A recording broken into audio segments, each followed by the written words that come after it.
Human trafficking. You hear the word all the time, but do you know when you're looking at it?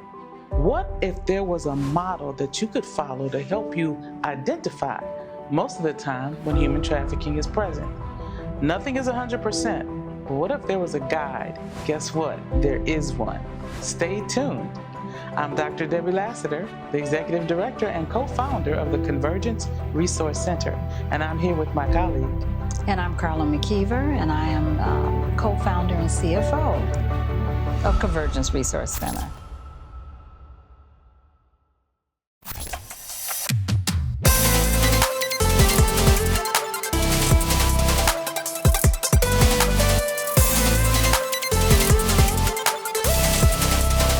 And so today we want to talk about something called the AMP model. That's AMP, the AMP model. And those three letters mean something. Action, means, and purpose.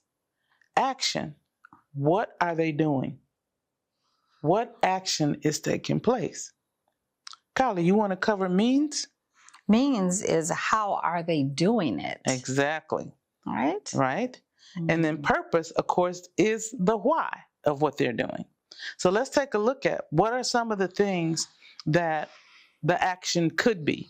And we're going to just use this model, and you can find this model online. It's a blue model, and it says AMP model across the top. And then there are 3 columns. And in those columns, it tells you which the different things are. Now, this AMP model has been widely used to identify human trafficking. Action, means, and purpose. And it can be very helpful to understand the federal law, to understand about trafficking. Now, and when it occurs and a perpetrator or a trafficker uses people in this way, this is kind of what they're talking about. So the action, induce, recruit, harbor, transport, provide, or obtain. Now that gets a little tricky because the provide and obtain speaks to when you are providing the person. So if you drive the person to where the action is going to take place. If you're in a house and you take them from one room to the other so that they can be trafficked, that is the providing and obtaining piece that people often say, well, I didn't do anything. I just drove them there. Well, I didn't do anything. I just showed them where she was in the house. That is considered part of trafficking. And when you are also recruiting, and the recruitment is going on in a lot of our neighborhoods. A lot of our neighborhoods, the recruitment is going on, and the recruitment piece is where a lot of young people often are recruiting their classmates. They're recruiting their classmates, and their classmates are like, oh no, he's just my boyfriend. Oh no, she's my friend. That's not what's happening there. You're being recruited for trafficking. And we're not just talking about when you got a bad boyfriend. We talk about these people are recruiting you. They're saying things like, we can help you get this little bit of money to buy this dress you want to buy or these shoes you want to buy, okay? So that's the action piece.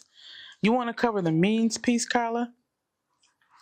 Well, the means piece is how are they doing it? Right. Well, they're doing it by force, fraud, or coercion. Absolutely. Of course, force is inflicting physical pain, people that are abusive, fraud, they're just being untruthful with everything that they're telling you. They're telling you it's for this or it's for that. And it's to me, it's just a form of being a con artist. It's just especially with some of these modeling things, right? Yeah. Yeah, you could come here for a modeling job, but that's not what it is. That's once they take all your ID and put you in a room. Or coercion, which is the same thing, tricking a person to believing they are doing it. Oh, no, it isn't. Tricking a person to believe they are doing it because they want to. Right. And that's the mind piece. Right. Of believing that because you love me or I love you, and this is what we just have to do to be able to get by.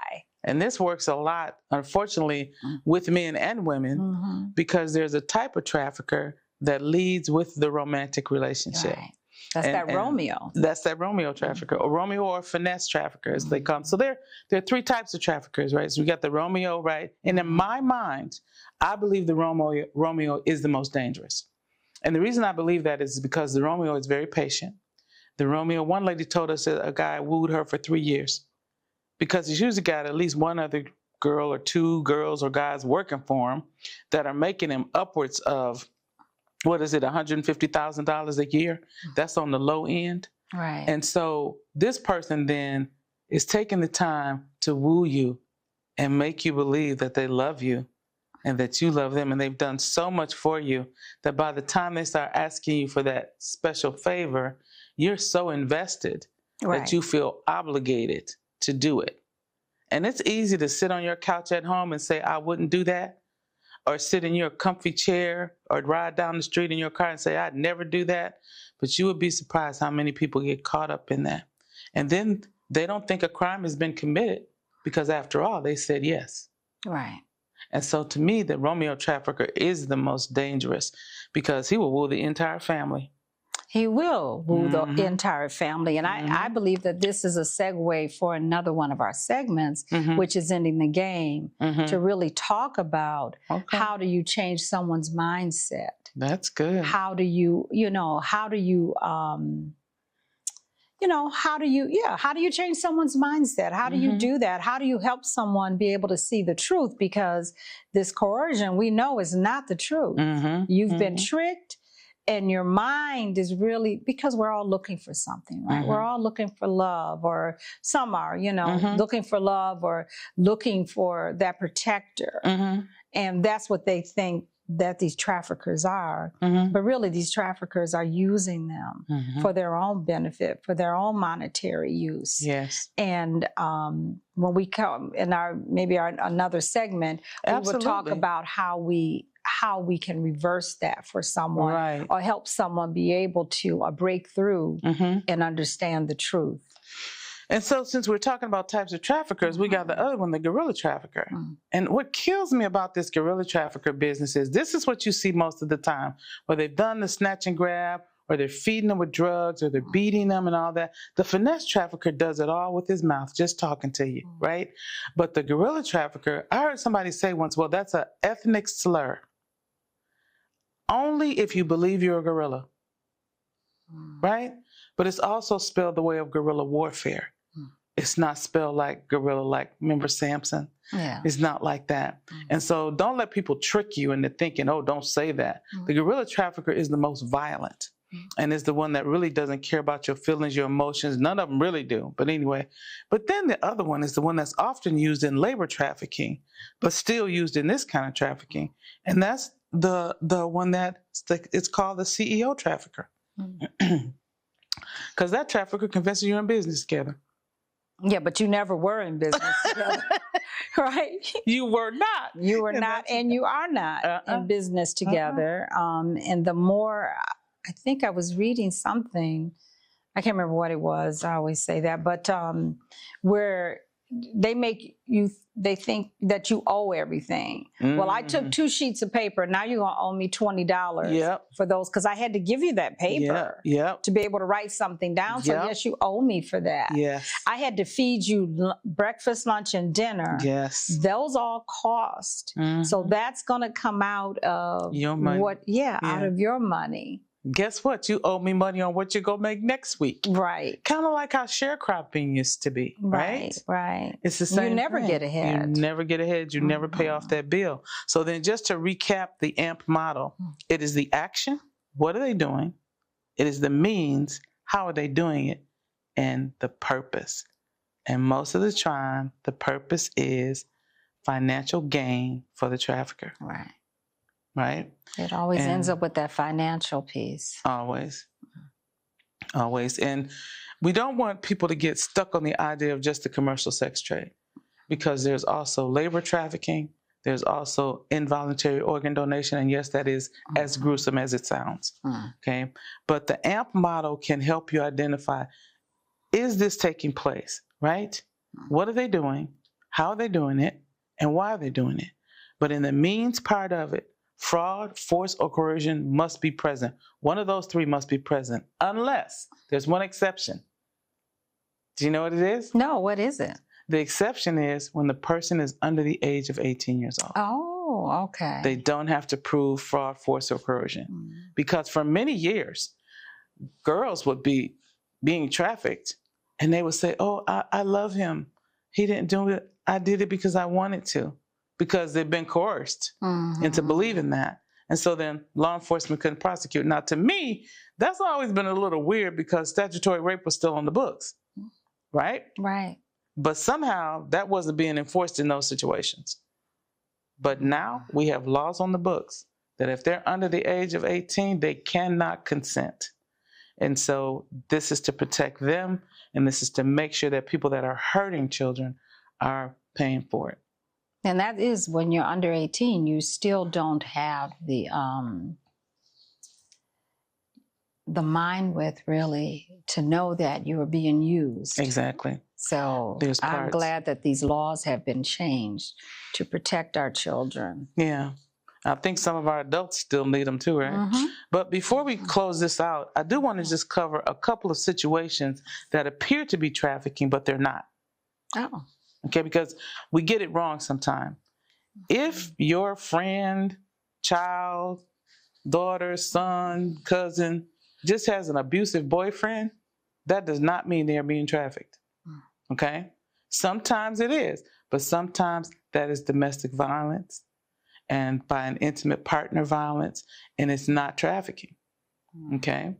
Then other times, an unfair employer. The employer may be doing things wrong to you, but that's not necessarily labor trafficking. Fraud, force, or coercion have to be present. And but I'd also like to touch on a myth or two about this, okay? That a person needs to be transported from one place to another for trafficking to be present. That's not true, because interfamilial trafficking can happen right in your own home. Oh, yeah. Right in your own home. And what's one of the other myths, Carla? Do you have a myth in mind? I don't have a myth. Well, how about the gender of the trafficker? Oh, it can be male or female. That's right. There's no one way to really to look at this. And even though we think that a lot of when we see it, it's young girls, and it's not always young girls. That's true. And it's not always men or boys. That's right. Sometimes there's older women, and sometimes there's older men. All right, so that is one of the myths, that it can be anyone. And when you really start looking at it, and when you really start to look at how these things are marketed, they market for whatever you like. That's it. It's a supply and demand business, right? Yes. Well, I think our time is just about up. So what can they do for us, Carla? What do you want me to do? Well, as I always have to end it, I hate that we have to end the conversation like this, but you're going to have to like and subscribe to continue for us to have this conversation. Yeah. And also remember, I want to keep mentioning to go to our website, www.convergenceresource.org, and please subscribe to our newsletter. Yes. So that you can be informed on the things that we are doing. And also, when you're riding in the car, and I think people listen to regular radio still. Yeah. Make sure you tune in to Joy 1340 for Dr. Lassiter on Mondays at 12:30. Yeah. And also, if you want to contact us, with information or subject, or even words of encouragement, go email us at CRC, contact us at convergenceresource.org. Yeah, absolutely. Well, folks, we want to thank you so much for joining us, and we'll see you next time for a little conversation. The Convergence Resource Center provides support services for women rebuilding their lives after trauma, with an emphasis on survivors of human trafficking and justice-involved women. We envision individuals who are empowered to make healthy choices that lead to productive, positive lifestyles within their homes and communities. The Convergence Resource Center sincerely thanks everyone for their generous donations. Your compassion makes it possible for us to support women on their healing journeys, rebuild families, and strengthen communities. For more information about the Convergence Resource Center and how you can get involved, visit us online at www.convergenceresource.org.